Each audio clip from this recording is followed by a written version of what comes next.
Hey.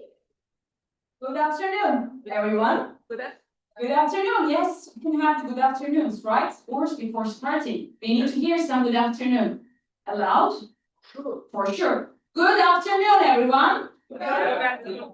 Thank you very much. Good afternoon to us as well. So, we are together here for a coffee talk. We thought coffee would be fine after a very well served and delicious lunch, I think. So we have our coffees and we are ready to start. Are we? Of course. I'm ready. I'm ready.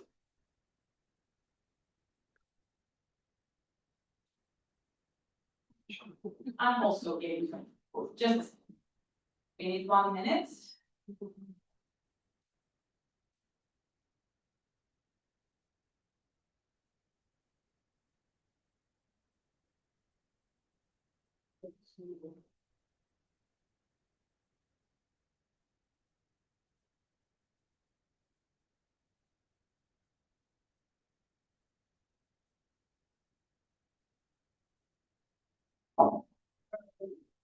Turkey there.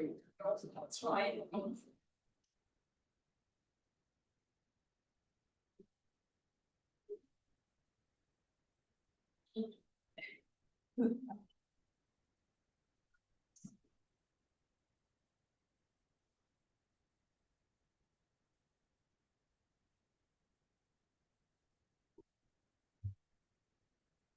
Okay, let's start with introducing Urs Herzog. Born as the first child of his family with 3 brothers and a sister, grown up in the countryside close to Basel, Urs contracted polio at the age of 8. Came with a paralysis of his right leg. He has gone under a long hospitalization and physiotherapy process in his childhood. He later studied formation as a medical doctor in Basel and became a surgeon finally. After 5 years of training in Switzerland, he started the adventure as a surgeon in Cameroon. And there he fell in love with Africa. In 1995, he became a member of Rotary. In his first year as district governor, he started fighting polio in different positions, starting local, national, international in Europe. At the age of 56, he got retired from his surgeon position and started his Rotary career across Africa. Where in Africa? Togo, Cameroon, Zambia, Tanzania, Ivory Coast, Burkina Faso, Malawi, Chad, and Uganda. Urs always says, among all those countries, Uganda is where he feels like his second home. Since 2022, he visited Uganda several times as a companion of Rotary friends and as an international partner of many global projects. Urs, my dear friends, is a polio eradicator, not only a polio survivor. He is also National Polio Plus Advocacy Advisor for Rotary Switzerland. He is Paul Harris Fellow, Plus 8, Major Donor, 4th level, Paul Harris Society member, and a benefactor. And last but not least, Urs is also deeply interested in music and finds it meaningful and helpful in his own life. He is the president of the Friends of the Chamber Orchestra of Basel and in his own foundation. I would like to welcome my dear friend Urs and would like to thank him once more for accepting my personal invitation and also Altandir PDG Altan, Coordinator Altan's personal invitation for this polio summit. Would you like to say a few things in the opening before starting our coffee talk? I want to start with a big thank you to all of you in Uganda, in Turkey. I met Asia a couple of years ago, and from the first moment we met, we were friends. And she invited me to come to Turkey. I didn't hesitate, except what happens in the near neighborhood. My family was a little bit concerned. I said, I go to Turkey, I don't go to Iran, I don't go to Lebanon, I go to a safe country. And I want to visit my friends with the topic and polio now. Now I'm here and I thank you for the invitation. We are also so pleased to have yours. As this is a coffee talk, my dear friends, and my dear Rotarian friend Urs Herzog, let's take a sip of our coffee first, a Turkish coffee. You too, please. And in the meantime, let us watch a 2-minute video from Itzhak Bölge. Who is he? Maybe many of you know him, but he's one of the most celebrated classical violinists of the 20th and 21st centuries, who is widely regarded as a living legend in classical music all around the world. The video is taken from CBC's Sunday morning TV show. Let's watch it together, and then we're gonna start our content.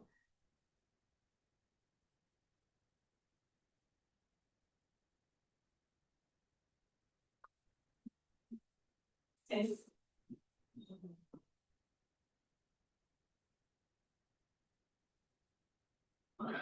That was 1949. So the first vaccine was given in 1955. You missed it by about 6 years. Yeah. So I'm here to tell you that that's what happens when you're not vaccinated. Describe the emotion that you're feeling when you're talking to me about this. Well, the emotion is that, I'm a product of the pre-polio vaccine. So now I've done pretty well with my life. But why, why fool around with it?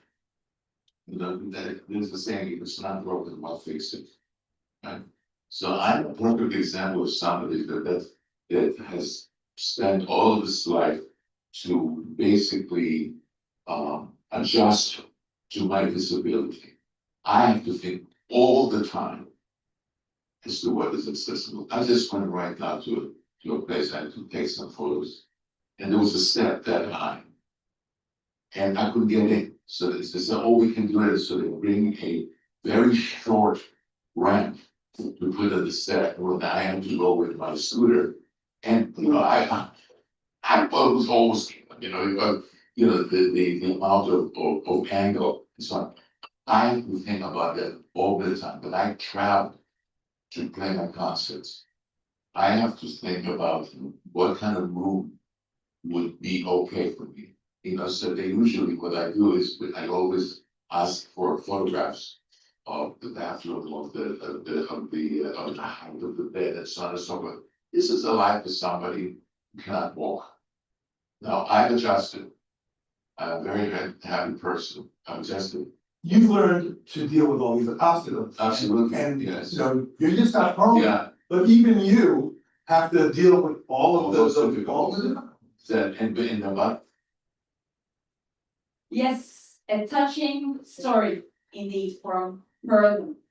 As you have also heard, Herman contracted polio at the age of 4, which left him, unfortunately, with limited mobility, and he still performs while seated. At this point, I would like to turn to my dear friend Urs and invite him to share his own story with us. A real life story similar, kind of similar, right, Urs, to Herman's. Because at the age of 8, Urs' life had completely changed. And this happened all of a sudden. I think most of us here, dear Urs, will listen to a polio survivor for the first time alive.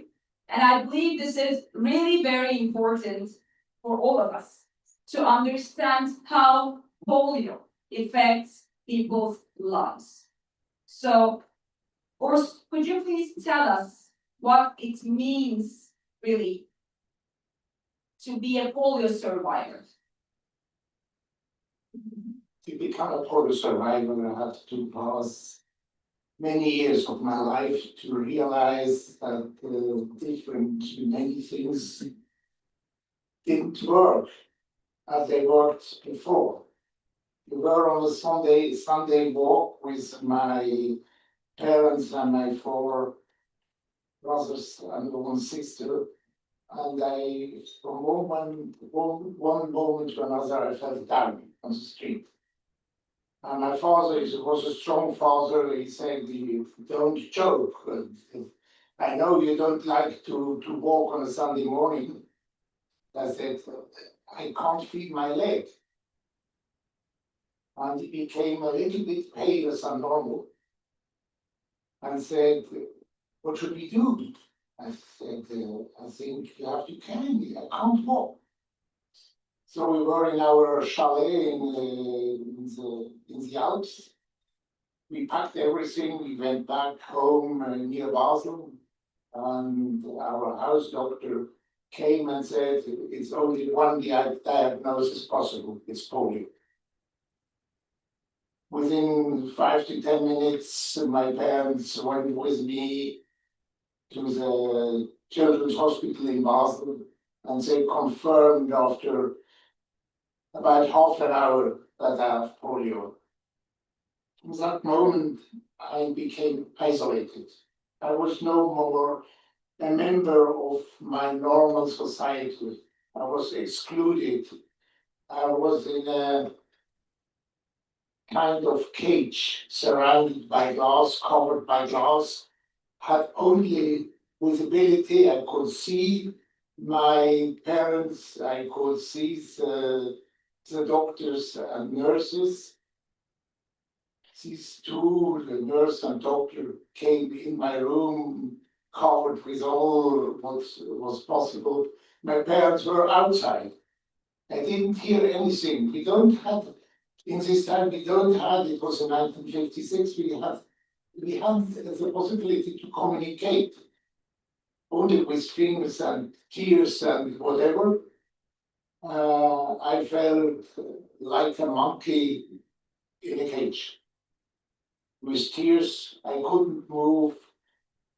And with time, I went to physiotherapy, and they said the progress is quite fine, and I didn't feel anything.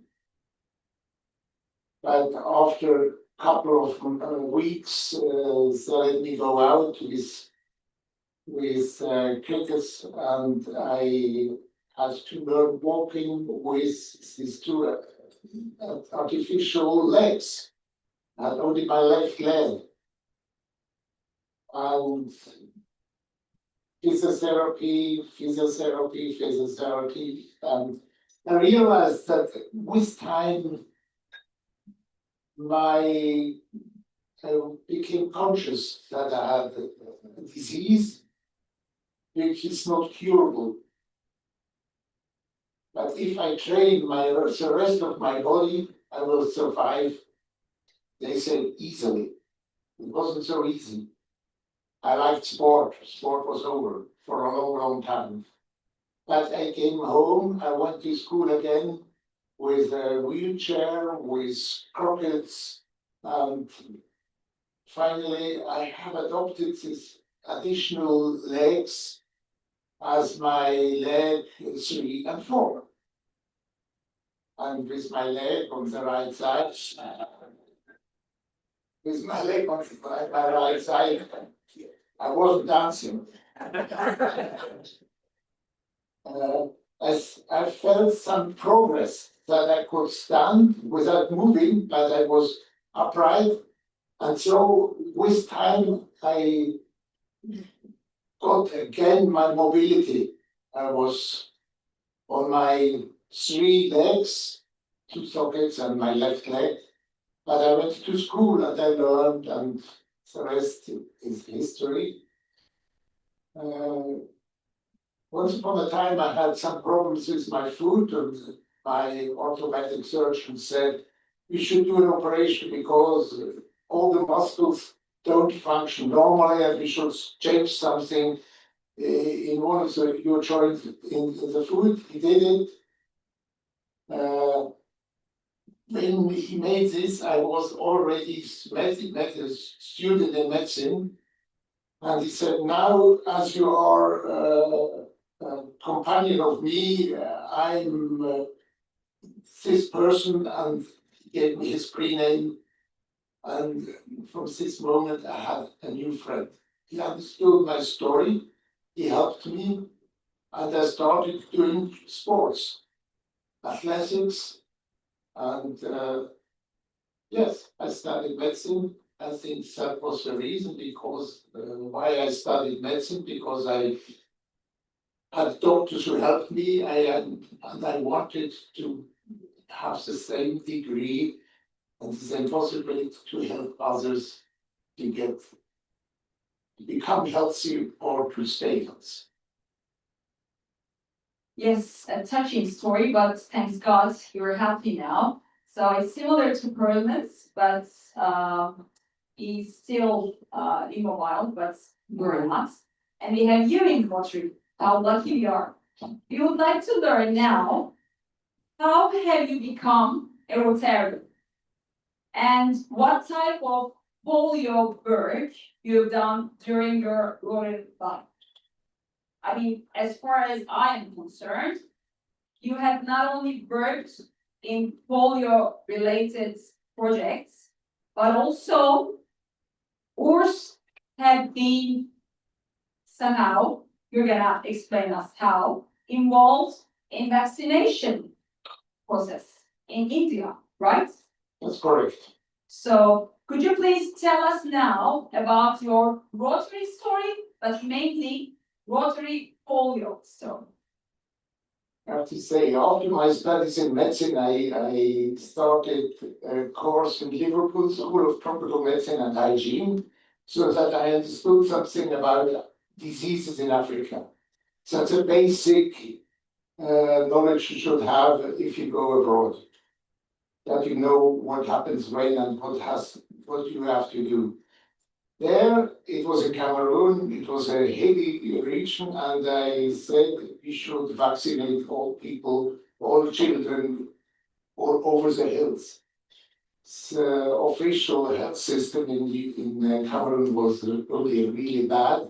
So I administered as a medical doctor support drops against, not only against polio, but against the tetanus and so on. We did these vaccinations. With this knowledge, being a Rotarian, I heard about these visits of was the possibility to visit campaigns with immunizations as they are offered in nowadays in India, in Pakistan, and in Nigeria. You heard something about what happens with polio in Pakistan this morning. It wasn't, for me, it was a heart-touching explanation what you have given. So I went to India, and in India, it's different to Switzerland, it's different to Turkey. This is one of the first impressions I got. It's a mess. It's dirty. You can't live under these conditions. What can we do? And what is the reason why polio is not yet eradicated?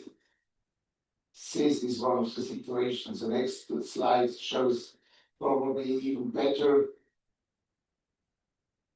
It's a mess everywhere. And I think it's the same, what was the same in Nigeria, it is the same in Pakistan.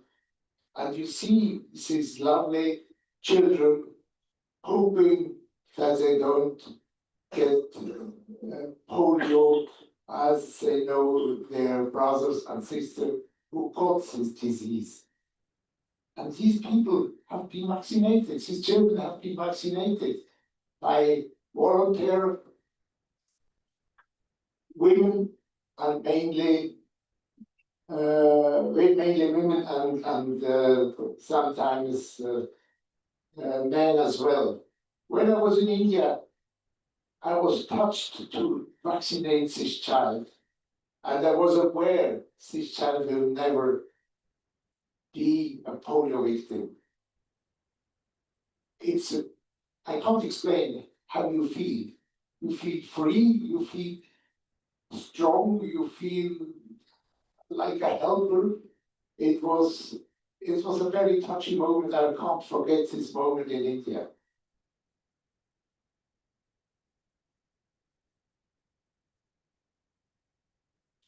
If you give vaccinations, you're surrounded by crowded masses of children. They want to get the drops in their mouths.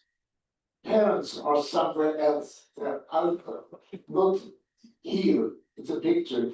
The ladies in the background, they are mothers of small children, or they are vaccination helpers who help to register to make the nail of the small finger of the left hand is here, with violet, so that everybody knows that these children have been vaccinated, that we don't double vaccinate.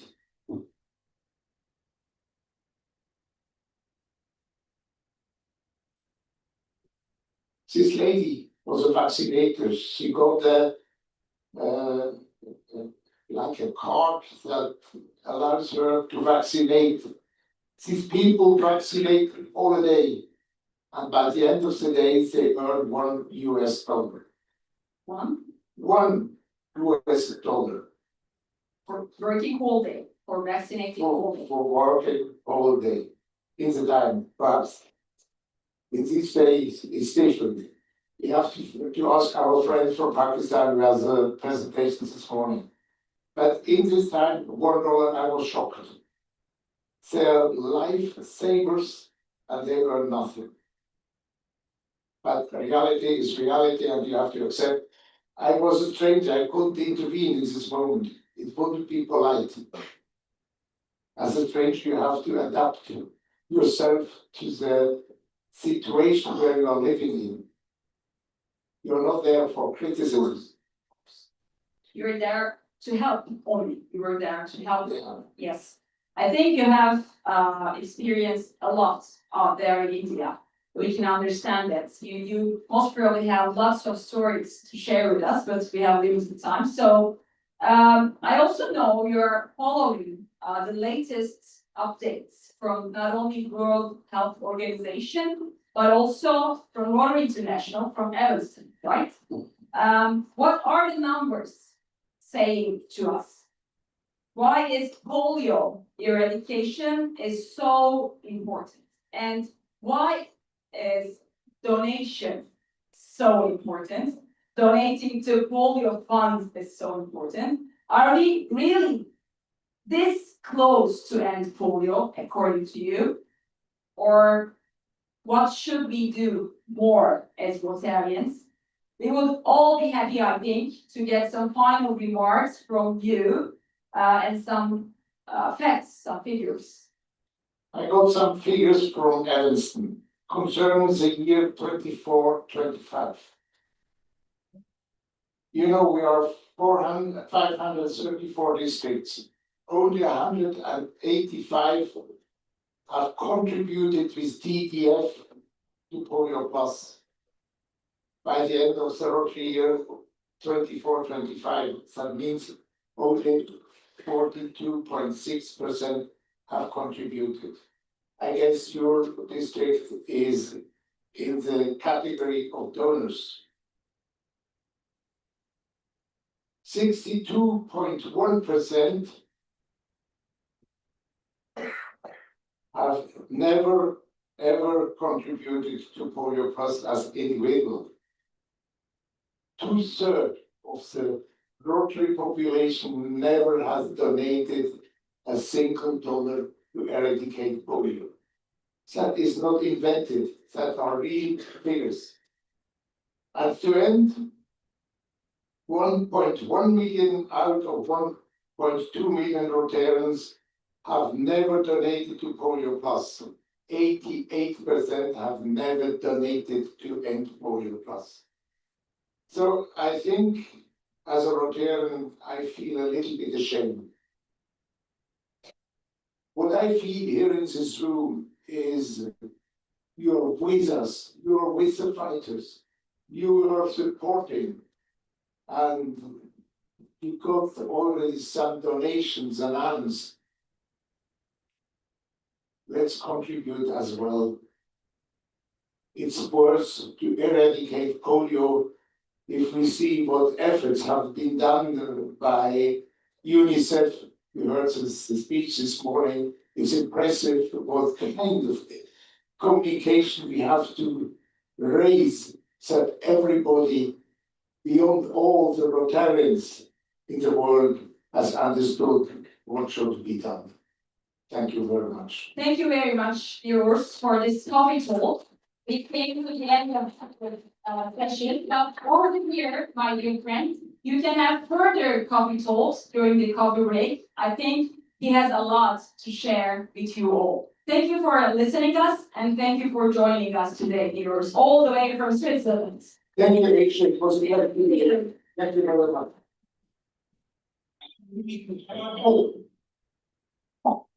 Tell with journey. I know we're something.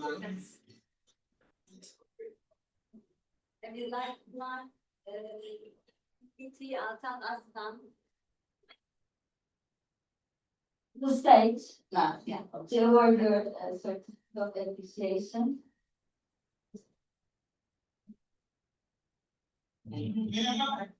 And we are also so happy that you are a part of this capital, really. Thank you. Thank you very much. Thank you.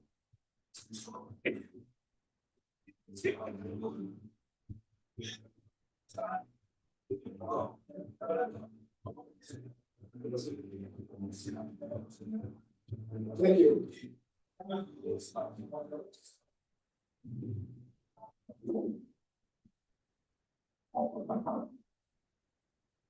Thank you, Asma.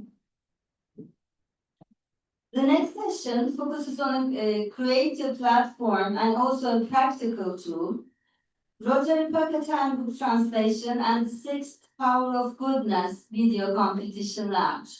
Now please join me in welcoming Assistant Rotary Public Image Coordinator, Vice President Nisa Çelebiroğlu.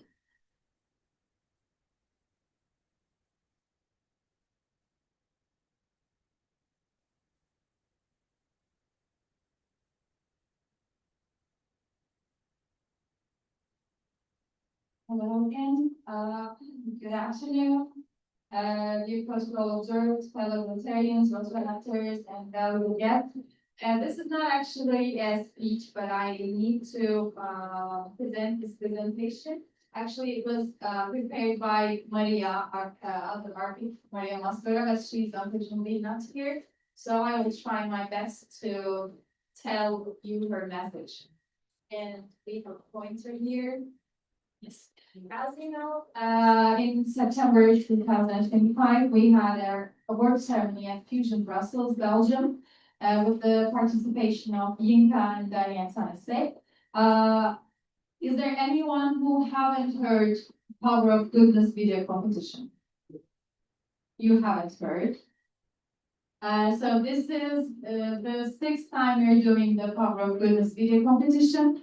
Actually, at first it was a competition for our zone, for zone 21B only, but now in global we are having videos from all over the world, and that shows how successful we have become. But it's only possible thanks to you, thanks to your clubs, thanks to your members. And this year we have a special polio category. I want to tell you that part. And the final deadline for submission is May 11. And please note that, and we are waiting for your videos. The award ceremony will take place during the Institute, as we always do in Antalya this year. You can find the detailed information from Power of Goodness video competition website. Can we change the slide? I think it's not working. It's working. The other project that I want to mention is Rotary Pocket Handbook Translation Project. It's a project that our director Daniel Tanase has started. He asked for us to translate this handbook in 6 languages. I think it's a very valuable project because when we think of language, it's the most important tool when it comes to public image. For my culture, for Turkish, let's say, we have a lot of sayings for just one word. But if we can decide on how we're going to express ourselves, I think it would be better in terms of public image. So today, right now, we have the Albanian, Arabic, Bulgarian, Greek, Serbian, and Turkish versions of this Rotary handbook. They are not for sale. The idea is to have the handbooks and give them in exchange of a donation to the Rotary Foundation. So Maria's idea, or the common idea, the suggestion was to find a sponsoring Rotary Club in your district and see how much it actually costs.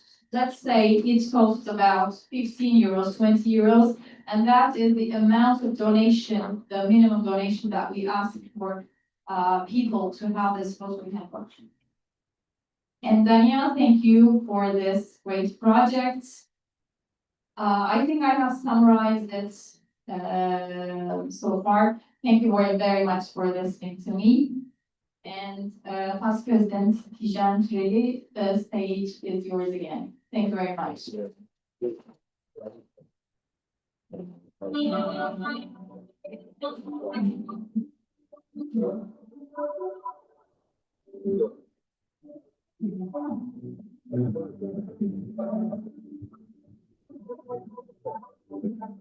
Thank you very much. Now, it's time for the fourth discussion. Yes.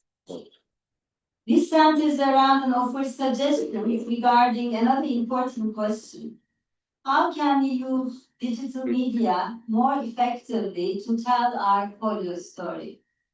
We now have the pleasure of hearing from a distinguished speaker, District Governor nominee Emre Kaynak, whose perspective will enrich our discussion. Please welcome District Governor nominee Emre Kaynak and the facilitator of the session, Past President Serdar Ay.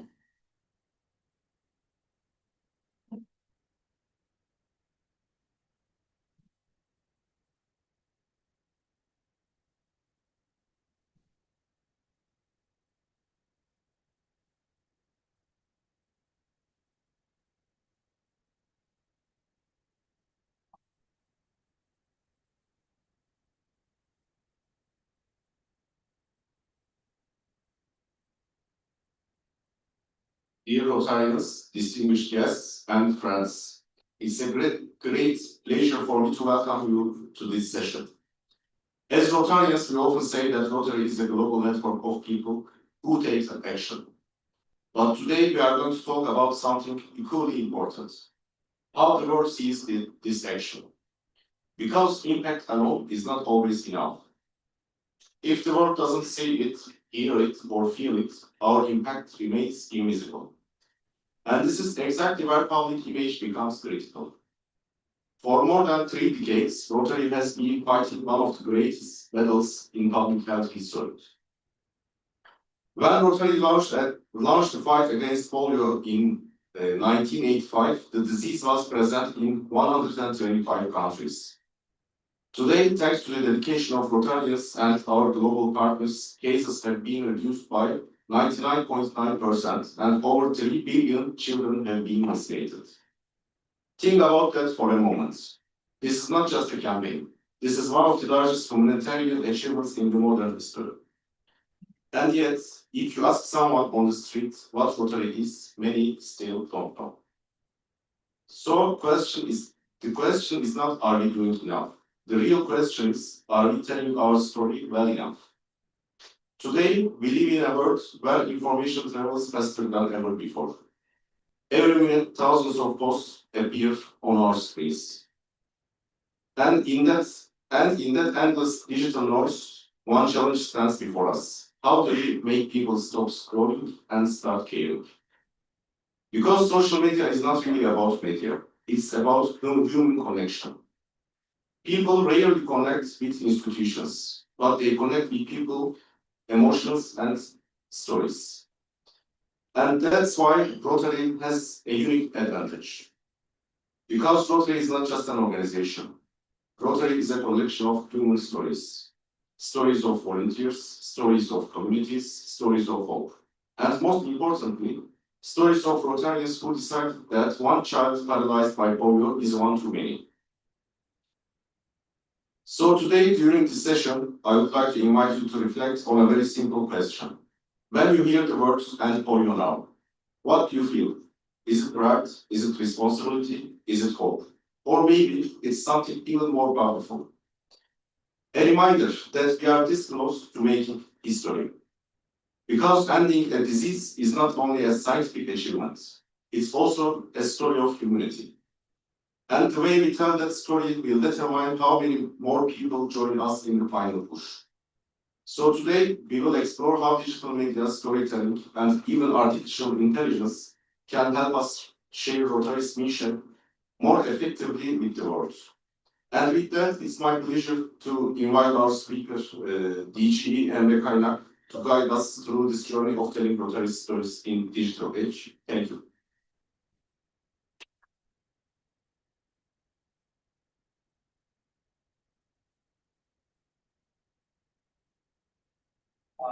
Welcome everyone, I'm not used to speaking to many flowers or studies.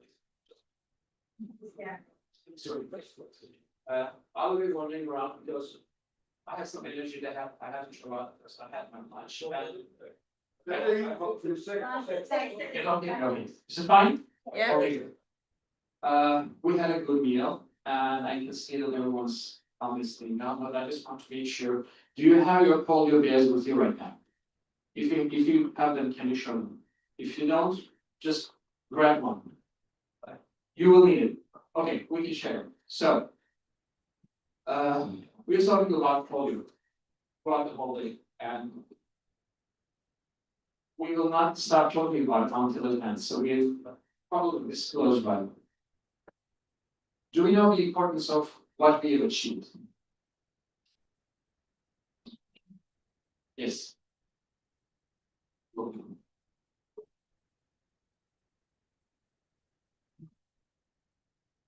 What's the most important point today about polio?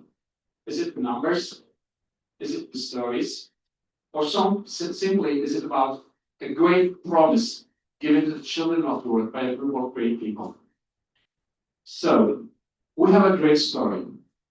We have an enormous amount of things, facts, and everything in our hands, but how do we tell it to the people? How do we reflect it to our societies, to our communities, to the world?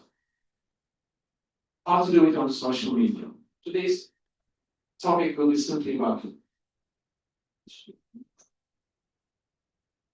So, first of all, in the earlier sessions today, we had Diana talking about some statistics about our usages, some percentages, some numbers she have given us.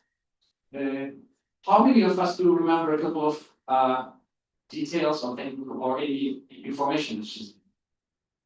For example, the number of Rotarians or the number of posts that they have daily achieved in the country. Do you remember the number? The exact number? So only two. Okay, any extra? No. We can give a lot of facts throughout the whole day. We have lots of facts. But at the end of the day, all of the statistics, all of the thesis just point out one simple thing. If behind those statistics, behind those informations, you don't have a good story, it is all forgotten. And it is inevitably the awful truth that we have to face. We will forget all of the statistics given today by the end of this day, probably by when we wake up in the morning. So what we have to do is we have to anchor the facts with a good story. But first of all, we all do have social media accounts, right? Do we have anyone without a social media account here? So do you know the numbers of the people who you are following. Not who's following you, who you are following. Do you know it? You usually know the numbers, the number of people who are following you, but do you know how many people you are following? Okay, just one simple statistics. If you're following about 1,500 people, you probably receive at least 7,100 posts to your account daily. That's the baseline. It means 1,000 messages sent to you within a day for you to see. And it's about 12 seconds per post. And if you have about 1,500 people following you, when you post something on Instagram, you only reach 3 to 7% of your followers. If you have 1,000 people, only 30 of them will see your post. Maybe 70 if you're a good influencer, if you have pointed out the right stuff. Maybe numbers can go up if you manage to find a way out through the chaos and see your way. If you're using Facebook, I'm sorry for you, the odds are about 1.5 to 2.5%, and it goes down. So, how do we change? How do we shift these numbers? What can we do? First, we have a big story and we have lots of facts. So let's anchor in the facts first and see where it goes.